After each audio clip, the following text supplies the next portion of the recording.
is amazing. Oh, yeah, I'm sure that's great. I thought so. Yeah. I'm one of the only black gallerists in the city, sadly enough.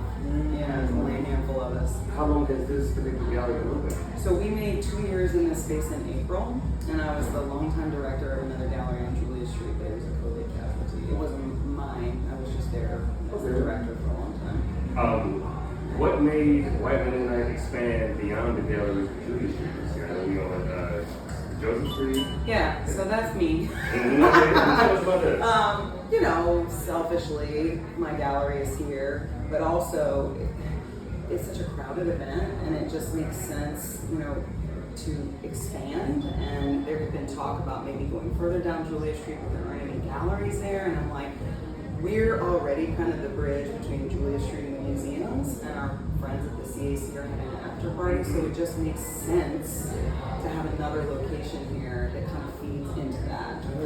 And like an overflow space too, because it's so crowded over there. What was this building before you got it? It's been a lot of things. So apparently, because a gentleman came in here when we first opened, like 40 years ago, it was a gallery. Okay. But since then, it's been every kind of office you can imagine. It was a call center. It was a lawyer's office. There's a lot of lawyers on this block, so it was a lawyer's office for some years. And then when we were looking for some place to have a pop-up because when we started, it was in the middle of the pandemic. And we're not, my business partner and I, unlike a lot of gallerists, are not just independently wealthy people. And so, no. And so, you know, we thought, well, we started virtually. We were a virtual gallery, which under normal circumstances would have been like, bless your heart, you're a virtual gallery. But it was like the one time in history where it was actually all of my colleagues at these great spaces were looking for ways to sell work online. So we literally had an Instagram, a website. I had a bunch of 16 years of relationships with artists. I had all my artists in the roster that I built at the other place who were looking for somewhere to go. And they trusted and believed that we would build something, and they came with us when we had no space. And we were literally like schlepping work in a van and from the storage unit to people's houses, and people, strangely enough, bought a lot of art at that time because people were stuck at home and they were looking at empty walls and they were redoing stuff. And yeah, they were like, well, let me get home together, you know.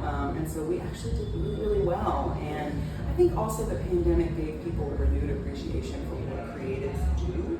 Like, without creatives, there's no Netflix to binge watch, there's no music to sink into, like, so I think people really had a renewed appreciation for what art in general could do for their lives.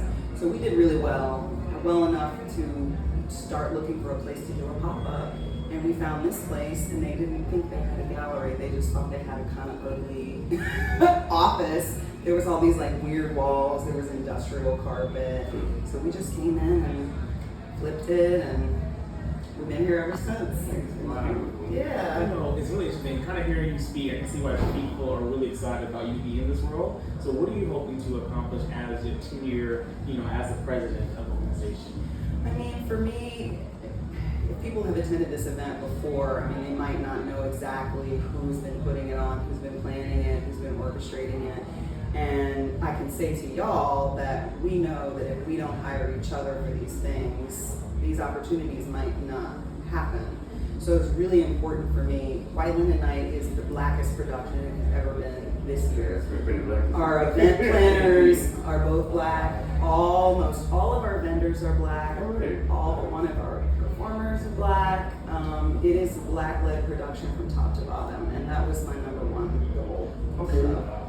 That kind of answers my question, which is like, how do you ensure that White Linen Night remains inclusive to artists of all diverse backgrounds? But I mean, because you're in this role, you're making it happen. For sure. And then, you know, to the credit of my colleagues, you know, there have been a lot of carpet calls in this art world in the last few years about, you know, people whose voices are not typically amplified, people who are not given exposure that should.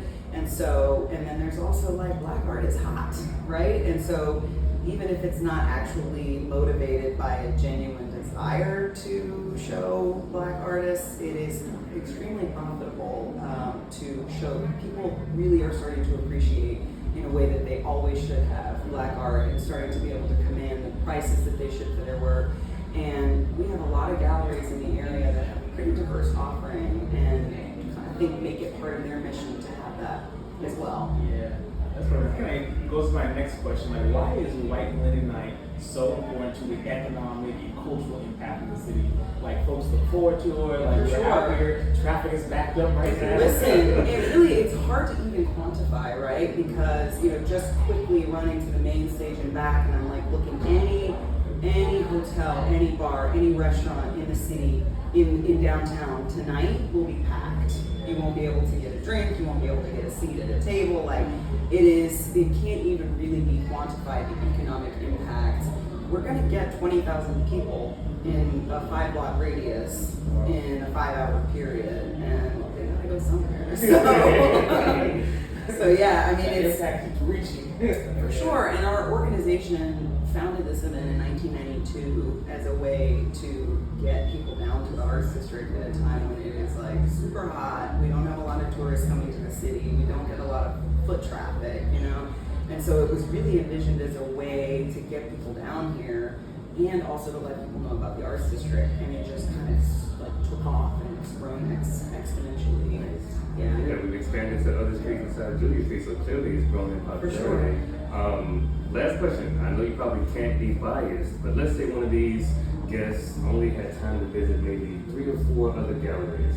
What would be your personal recommendations? So I would for sure check out Arthur Roger Gallery. They have Damon Melanson right now, who's a black masking Indian, and the first black masking Indian to really break in formally into the art world, and is commanding incredible prices, breaking auction records, selling out shows. And actually I did some media with him. I did a little bit of a media thing with him the other day, and he was talking about how he poured the concrete outside of Arthur Roger Gallery years ago. And he looked in and thought to himself, how cool would it be to show work in a gallery? And now look at it, a White Linen Night. Yeah. That full circle. It really is. What else you got? What else? So there's another gallery on Julia Street called Lemieux, and they, for the last 5 years, have been doing an open call called And Now for Something New. And so this is its 5th iteration, and it is always a really diverse offering of artists. So that would be my other suggestion. Okay. For sure. And Stella Jones, it's a quick walk away, but yeah, for sure. We definitely going to Stella Jones, Walter Reed, and Lemieux. Thank you for those recommendations. Yeah, for sure. I think I might have already communicated my favorites. Yeah. But thank you so much for talking to us. Thank you for the work you put into making this a successful event. I know it just started like 2 hours ago, but it's about to be like spilling into the streets for the next few hours. It's going to be beautiful. Congratulations. Thank you so much. Thank you. Thank you for what you're doing for the city. We're excited to see Thank you all for of what this. y'all are doing. It's really important. Thank you. Well, we don't do an official outro. We'll do that later on. Yeah. Thank Thank you so you, much. gentlemen. Nice to meet you. Yeah, y'all Thank please